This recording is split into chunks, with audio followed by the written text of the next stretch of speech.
Halo semua, selamat datang kembali di My YouTube channel yang akan membahas seputar materi SKD seleksi CPNS tahun 2023, mulai dari materi TWK, TIU, dan TKP. Namun sebelum lanjut, jangan lupa klik tombol subscribe dan aktifkan juga notifikasi loncengnya, sehingga ketika ada video terbaru dari kami, ada notifikasi yang akan muncul.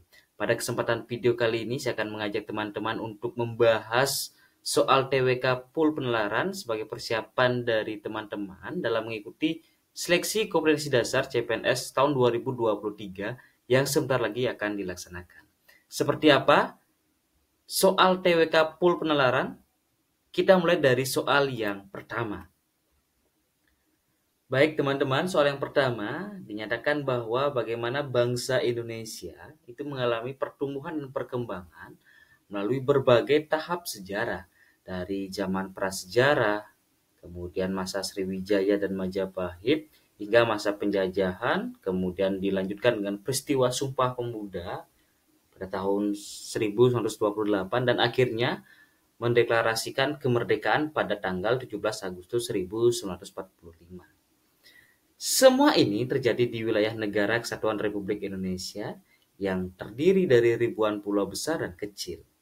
Kemudian yang ditanyakan di sini, kesatuan sejarah ini memiliki keterkaitan erat dengan Pancasila, khususnya sila keberapa, teman-teman?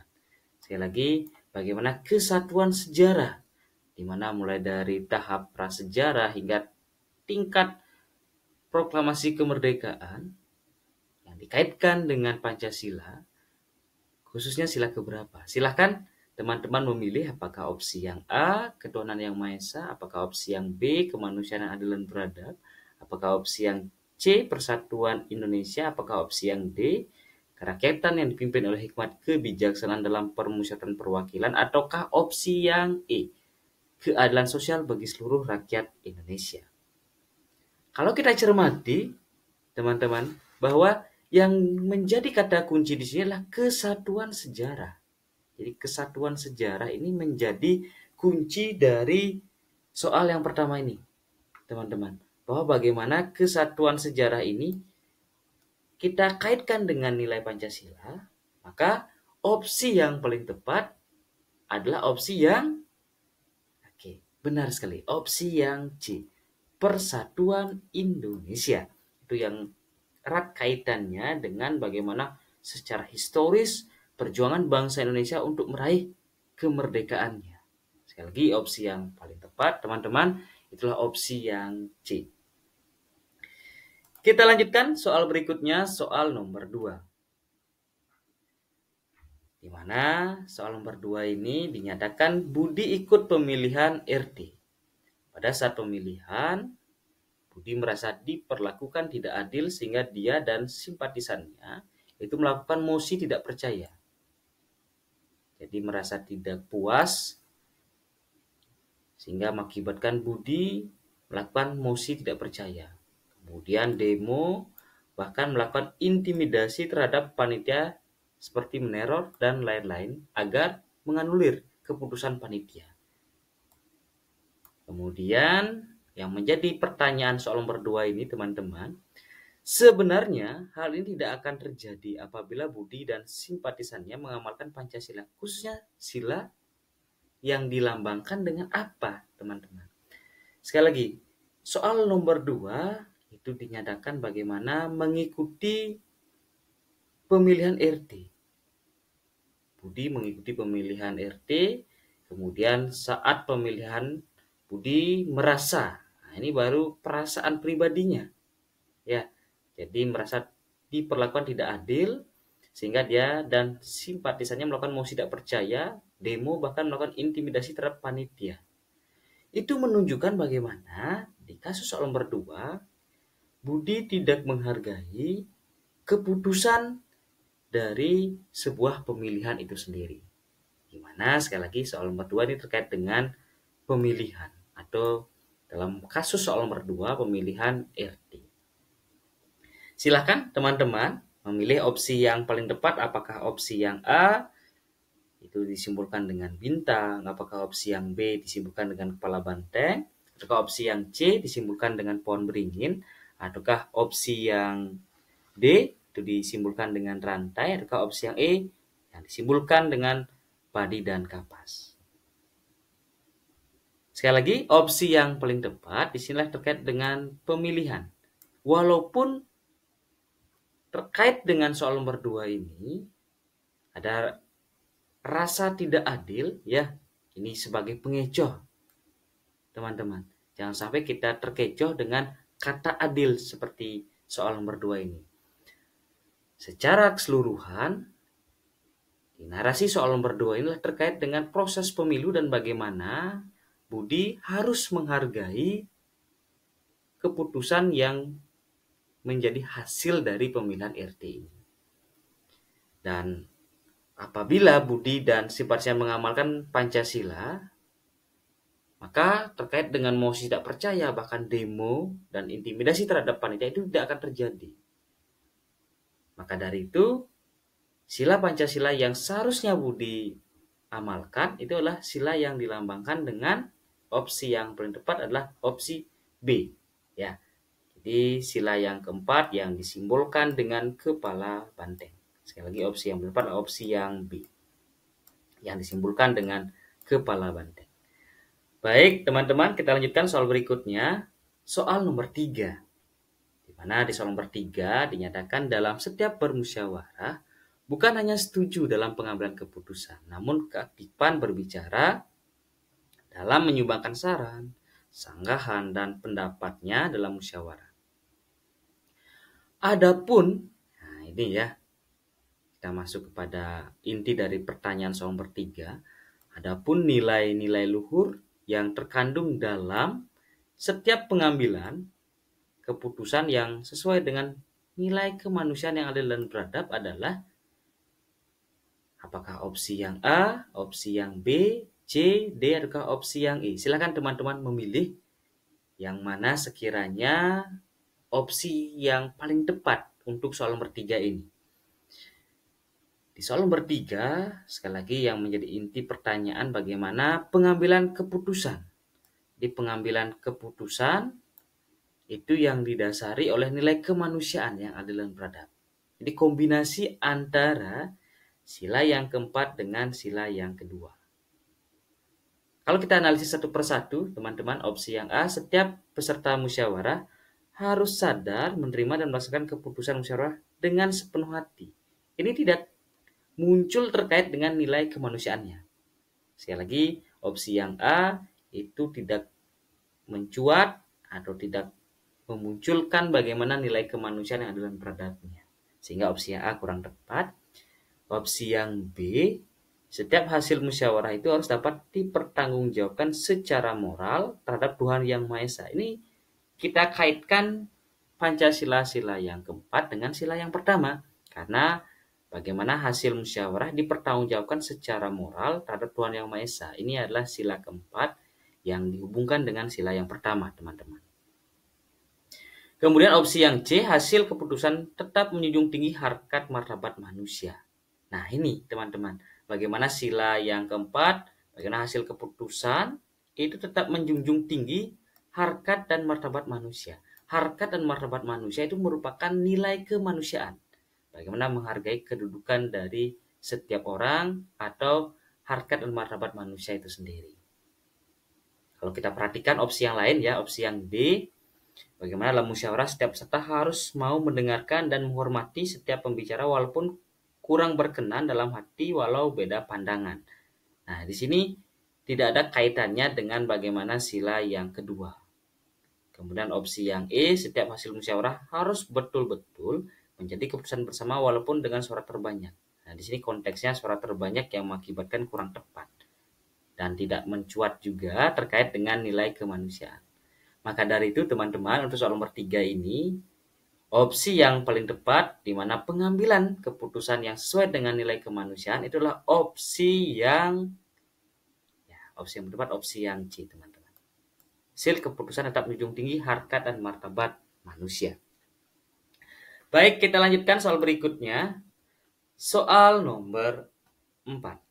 Bagaimana dinyatakan bahwa cinta tanah air itu adalah rasa kebanggaan dan memiliki ikatan dengan wilayah tertentu. Kemudian dinyatakan bahwa pentingnya bagi kita untuk mengembangkan rasa cinta tanah air ini sejak dini, sehingga berbagai kegiatan yang mendukung persatuan bisa dijalankan. Kemudian yang menjadi inti pertanyaan adalah salah satu cara untuk menggalang persatuan melalui pertunjukan seni dan budaya adalah, sekali lagi, yang ditanyakan di sini soal nomor 4, bagaimana menggalang persatuan itu melalui pertunjukan seni dan budaya adalah, apakah opsi yang A, opsi yang B, C, D, ataukah opsi yang E? Silakan teman-teman memilih sekiranya opsi yang paling tepat di antara opsi yang ada. Kalau kita perhatikan sekali lagi bagaimana persatuan melalui pertunjukan seni budaya itu menjadi kata kunci untuk menemukan jawaban yang terbaik, teman-teman. Kalau kita perhatikan opsi yang A, bagaimana mengadakan konser musik secara berkala yang bisa dinikmati oleh seluruh masyarakat. Jadi konser musik ini tidak ada kaitannya dengan seni dan budaya. Itu lebih kepada sifat yang terkait dengan bagaimana hiburan secara umum, tidak mengarah secara spesifik kepada seni dan budaya, Bapak Ibu. Kemudian kita lanjutkan kalau opsi yang B, menggelar pawai obor yang melibatkan siswa dan masyarakat secara luas. Ini fokusnya kepada pawai obor. Kemudian opsi yang C, menyelenggarakan pameran fotografi yang memamerkan bagaimana beragam pemandangan dari seluruh penjuru Indonesia. Kemudian kalau opsi yang D, mengorganisir festival kebudayaan yang melibatkan berbagai elemen masyarakat. Dan terakhir, mendorong pameran edukasi di berbagai daerah untuk memajukan wilayah tersebut. Ini merupakan salah satu soal yang bertipe penalaran, teman-teman. Bagaimana kalau kita perhatikan opsi yang A sampai dengan E, itu ada tingkat kemiribannya. Tetapi, sekali lagi yang menjadi inti dari soal nomor 4, itulah terkait dengan seni dan budaya. Maka yang paling erat kaitannya bukan konser musik, bukan juga pawai obor, bukan juga pameran fotografi, termasuk juga pameran edukasi, tapi yang paling menggalang persatuan melalui pertunjukan seni dan budaya secara spesifik itu terjawab dengan opsi yang D. Mengorganisir festival kebudayaan yang melibatkan berbagai elemen masyarakat. Di sini sudah terlihat bagaimana unsur kebudayaan, festival kebudayaan, Bapak Ibu. Ya, dan dari itu opsi yang paling tepat itulah opsi yang D. Kita lanjutkan soal nomor 5. Kalau kita perhatikan ini merupakan salah satu tipe dari soal TWK di mana dicantumkan pernyataan 1, 2, 3, 4, dan 5. Kemudian kita diminta untuk menganalisis yang ada kaitannya dengan pasal yang termuat di dalam Undang-Undang Dasar. Coba kita perhatikan pernyataan yang pertama. Negara Kesatuan Republik Indonesia itu terbagi atas daerah provinsi, dan daerah provinsi itu dibagi atas kabupaten dan kota, yang tiap-tiap provinsi, kabupaten, dan kota itu mempunyai pertimbangan atau mempunyai pemerintahan daerah yang diatur dengan undang-undang. Kemudian opsi berikutnya atau pernyataan nomor 2, pemerintah atau pemerintahan daerah provinsi, daerah kabupaten dan kota mengatur dengan mengurus sendiri urusan pemerintahan berasas otonomi dan tugas pembantuan. Kemudian opsi berikutnya, pernyataan nomor 3, pemerintah daerah, provinsi, daerah, kabupaten, kota, mungkin DPRD yang anggotanya dipilih melalui pemilihan umum. Kemudian opsi berikutnya, pernyataan nomor 4, gubernur, bupati, dan wali kota masing-masing sebagai kepala pemerintahan daerah, provinsi, dan kabupaten dan kota dipilih secara demokrasi dalam sidang Dewan Perwakilan Rakyat Daerah. Dan terakhir, pernyataan nomor 5, pemerintahan atau pemerintah daerah itu menjalankan otonomi seluas-luasnya kecuali urusan pemerintah yang oleh undang-undang itu ditentukan sebagai urusan pemerintah pusat. Sekali lagi, teman-teman, bahwa kita harus memahami secara spesifik bagaimana pasal yang termuat dalam Undang-Undang Dasar. Dalam hal ini kita harus menguasai bagaimana inti yang termuat di pasal 18. Di mana pasal 18 ini terkait dengan pemerintahan daerah. Jadi, Negara Kesatuan Republik Indonesia (NKRI) merupakan negara kesatuan berbentuk republik dengan sistem desentralisasi atau otonomi daerah, di mana pemerintah daerah menjalankan otonomi seluas-luasnya di luar bidang pemerintahan yang oleh undang-undang ditentukan sebagai urusan pemerintah pusat menurut pasal 18 Undang-Undang Dasar Negara Republik Indonesia tahun 1945. Kemudian yang ditunjukkan pada pernyataan nomor berapa yang terkait dengan otonomi atau hal yang termuat di dalam pasal 18, teman-teman. Kalau kita perhatikan, pernyataan pertama itu adalah pernyataan yang benar, ya. Bagaimana negara Kesatuan Republik Indonesia dibagi atas provinsi, kemudian provinsi dibagi atas kabupaten dan kota, dan setiap provinsi dan setiap kabupaten dan kota itu mempunyai pemerintahan daerah yang diatur dengan undang-undang. Termasuk juga pernyataan 2 itu juga benar, di mana mengurus sendiri urusan pemerintahan menurut asas otonomi dan tugas pembantuan. Kemudian termasuk pernyataan nomor 3 juga tepat, teman-teman, bagaimana DPRD, provinsi dan kabupaten termasuk di tingkat kota itu dipilih melalui pemilihan umum. Tapi kalau pernyataan nomor 4, kita perhatikan bagaimana gubernur, bupati dan wali kota masing-masing sebagai kepala pemerintahan daerah, provinsi, kabupaten dan kota dipilih secara demokrasi.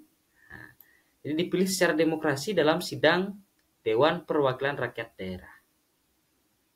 Jadi proses pemilihan gubernur, proses pemilihan bupati dan wali kota itu berdasarkan Konstitusi Republik Indonesia pasal 18 itu dipilih secara demokrasi. Hanya sampai di sana, teman-teman. Bukan melalui persidangan Dewan Perwakilan Rakyat Daerah.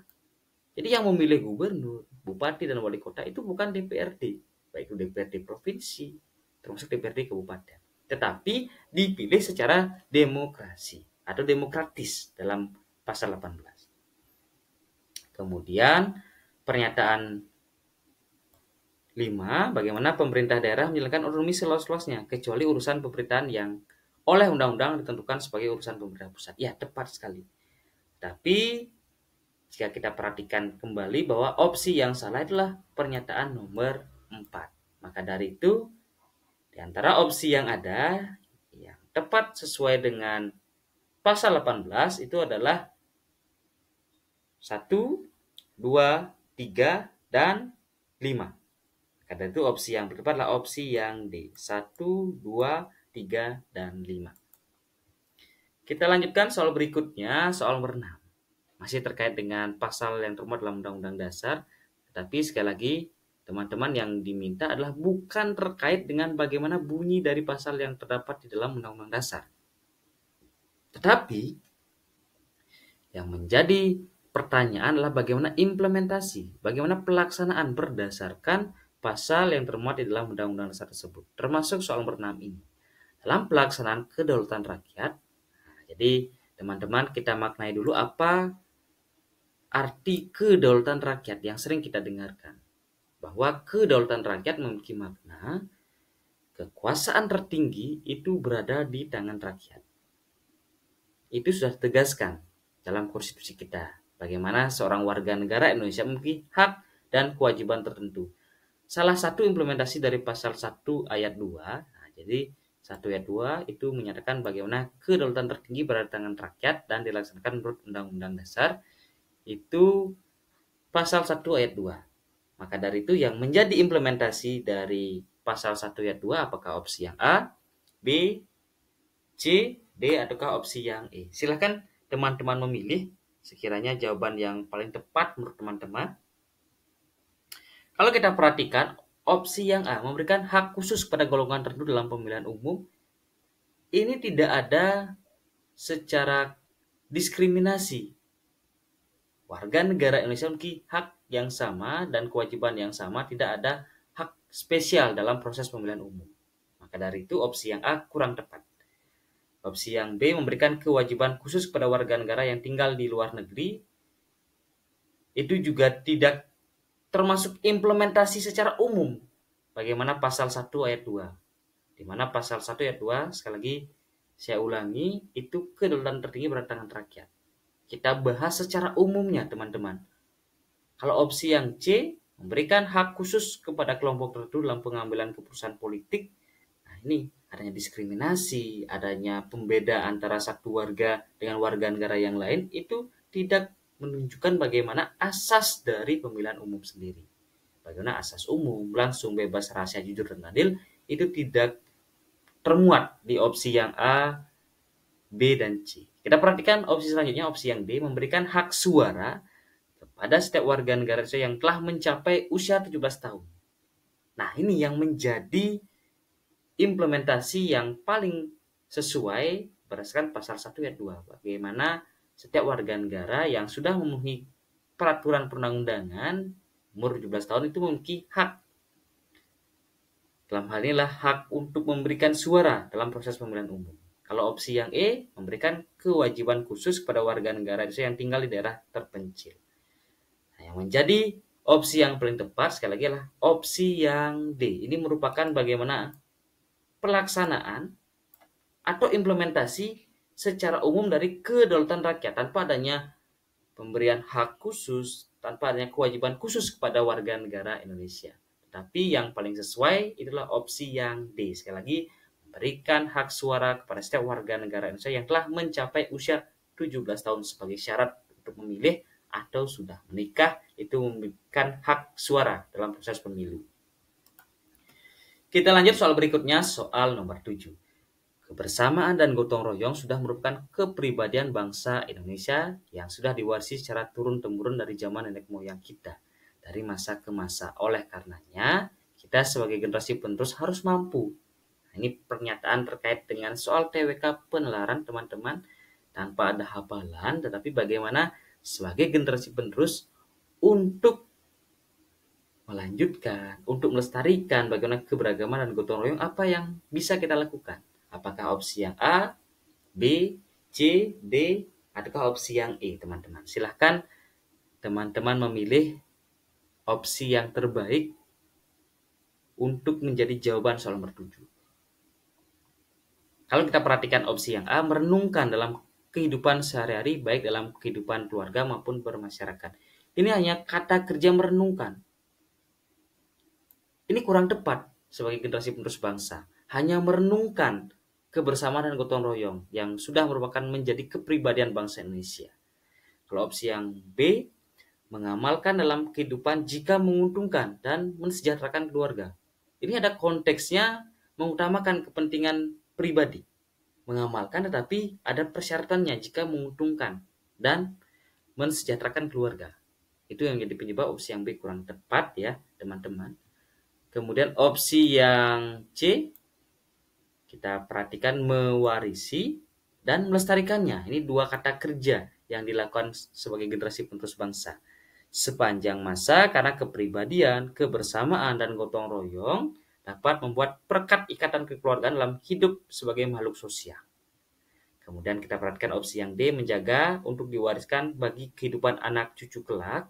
Ini hanya menjaga ya. Kalau opsi A menerapkan dalam kehidupan sekarang dan yang akan datang untuk kebanggaan. Nah, di sini hanya ada konteks kebanggaan. Ini yang mengakibatkan kurang tepat. Kemudian opsi yang D itu menjaga untuk diwariskan. Itu yang mengakibatkan kurang tepat. Di mana opsi yang C, mewarisi dan melestarikan sepanjang masa, karena kepribadian, kebersamaan, dan gotong royong dapat membuat perekat ikatan kekeluargaan. Bukan kepentingan keluarga, tapi ikatan kekeluargaan dalam hidup sebagai makhluk sosial. Itulah terkait dengan kekeluargaan.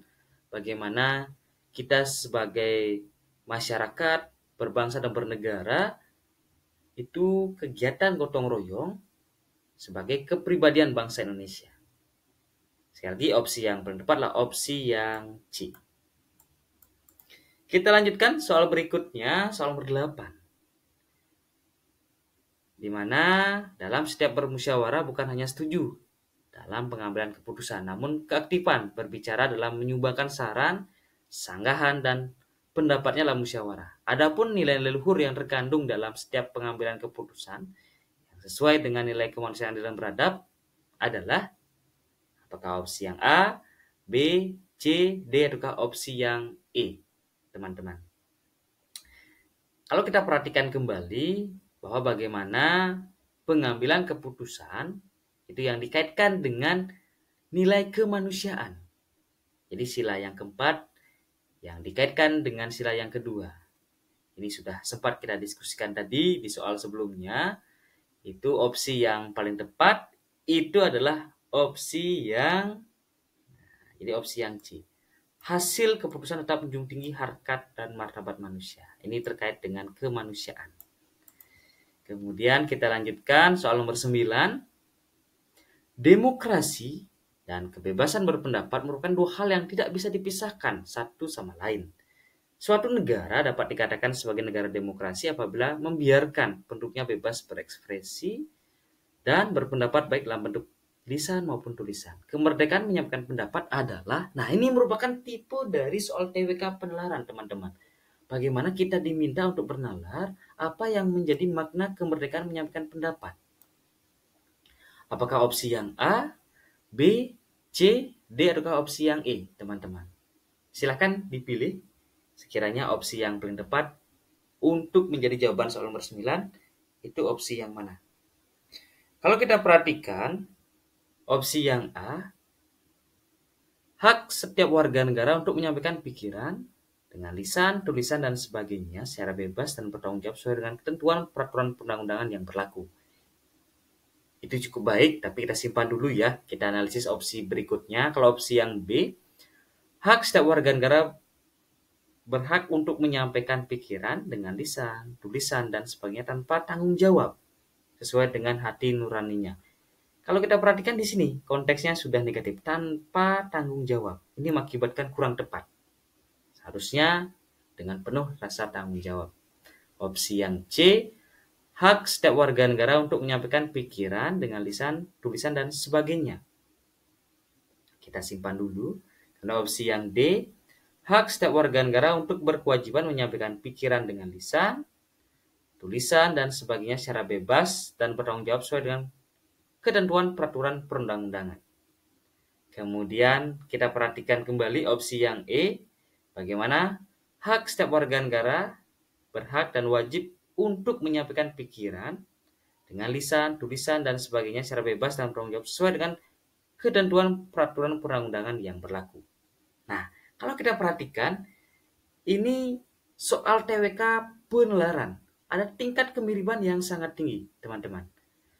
Yang membedakan, misalkan opsi yang A, hak setiap warga negara untuk menyampaikan pikiran. Kemudian kalau opsi yang C, untuk menyampaikan pikiran tanpa ada landasan peraturan perundang-undangan. Ini kurang tepat ya, rekan-rekan.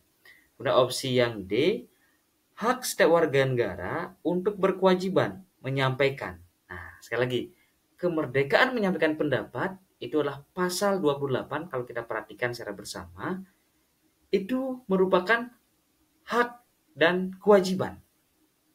Maka dari itu, opsi yang paling tepat bagaimana hak setiap warga negara berhak dan wajib untuk menyampaikan pikiran dengan lisan, tulisan, dan sebagainya secara bebas dan bertanggung jawab sesuai dengan ketentuan peraturan perundang-undangan. Maka dari itu opsi yang paling tepat adalah opsi yang E. Kemudian kita lanjutkan soal yang terakhir untuk kesempatan video kali ini. Soal nomor 10, Pancasila bukan merupakan bagian dari peraturan perundang-undangan dan bukan merupakan dasar hukum tertinggi dalam hierarki peraturan perundang-undangan Republik Indonesia. Karena dalam peraturan perundang-undangan yang memiliki hierarki tertinggi adalah apakah opsi yang A, B, C, D, atau opsi yang E. Teman-teman, silakan dipilih. Sekali lagi, Pancasila itu merupakan sumber dari segala sumber hukum. Bukan merupakan sumber hukum tertinggi, bukan juga hukum dasar. Karena yang merupakan peraturan perundang-undangan yang memiliki hierarki tertinggi, apakah pasal, apakah pembukaan, apakah bab, apakah batang tubuh. Ya, opsi yang paling tepat bagaimana pembukaan, kemudian pasal atau batang tubuh itu merupakan bagian dari Undang-Undang Dasar Negara Republik Indonesia tahun 1945. Maka dari itu, yang merupakan peraturan perundang-undangan yang hierarki tertinggi adalah opsi yang E. Undang-Undang Dasar Negara Republik Indonesia tahun 1945. Di sana memuat pembukaan, memuat juga pasal atau batang tubuh. Maka dari itu, sekali Sekali lagi opsi yang tepat adalah opsi yang E. Baik teman-teman, pejuang CPNS tahun 2023, itu tadi 10 soal pembahasan TWK Pool Penalaran. Jika ada hal yang ingin ditanyakan, ada hal yang ingin disampaikan, silahkan ditulis pada kolom komentar. Tetap semangat latihan soal, di mana sebentar lagi akan dilaksanakan proses seleksi kompetensi dasar. Maka dari itu tetap semangat latihan. Sampai berjumpa di video kami berikutnya. Terima kasih.